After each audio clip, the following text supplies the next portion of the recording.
अडचणी आता येतच राहतात संसारामध्ये। असंच एक राजा होता, राजाला जोड प्रधानाचे, आणि एका दिवशी राजाचं काम करता करता अंगठा तुटून गेला। काय झाला? अंगठा तुटून गेला। आणि अंगठा तुटल्याबरोबर ते प्रधान बघला, आणि प्रधान बघल्याबरोबर प्रधान म्हणला, महाराज म्हणले माझा अंगठा तुटून गेला।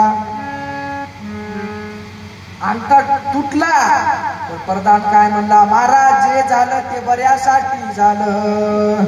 यश म्हणल्याबरोबर त्या राजाला रागच आला। त्याला म्हणला अंगठा तुटले तरी माझं बरंच झाले म्हणालाय। त्यानं काय केला, त्या प्रधानाला उचलला आणि बंदीखान्यामध्ये नेऊन टाकून दिला। मजच भाकर खायला मलाच उलट बोलाले। त्याला नेऊन त्या बंदीखान्यामध्ये टाकला, आणि टाकल्याच्या नंतर राजाला एक व्यसन होते, ते शिकार करायचं व्यसन। पहिल्याच्या काळामध्ये राजाला शिकार करायचं व्यसन होतं। शिकार, वाघाला मार, चिक्याला मार, हरणाला मार, व्यसनात शिकार हे व्यसन होते पहिल्याच्या काळात। आणि राजाला व्यसन होतं। राजा एका दिवशी जंगलामध्ये गेला शिकार करण्यासाठी, आणि शिकार करता करता तिकडले रान माणसं एका माणसाला हुडकू लागली। रानदेवीला बळी द्यायचा होता एका माणसाचा। राजा जंगलामध्ये आहे आणि प्रधान तिकडे जेलमध्ये आहे।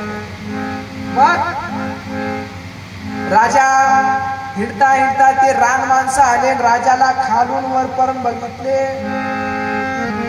याचा बळी द्यायला जमते रानदेवीला, त्याला घेऊन चला आता याला कापून याचा बळी घेऊन टाकू।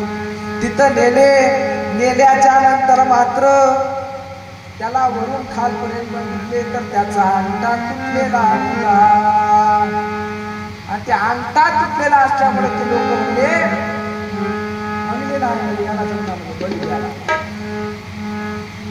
मग राजा तिथून सुटून गडबडमध्ये याला प्रधानापाशी, प्रधानाच्या हातपाय जोडला ना, त्याला बाहेर काढला। बरं झालं मला, तू म्हणलेलंच खरं झाले, तू म्हणला होतास की नाही जे होते ती सांगण्यासाठी चांगलंच झाले, मला पोट तोडले नाही तर मला आज सगळंच कापून टाकले।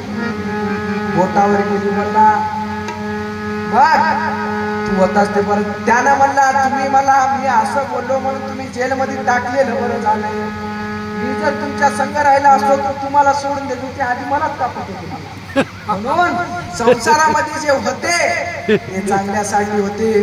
म्हणून बघतो आजची झाली आजचा अभंग होता।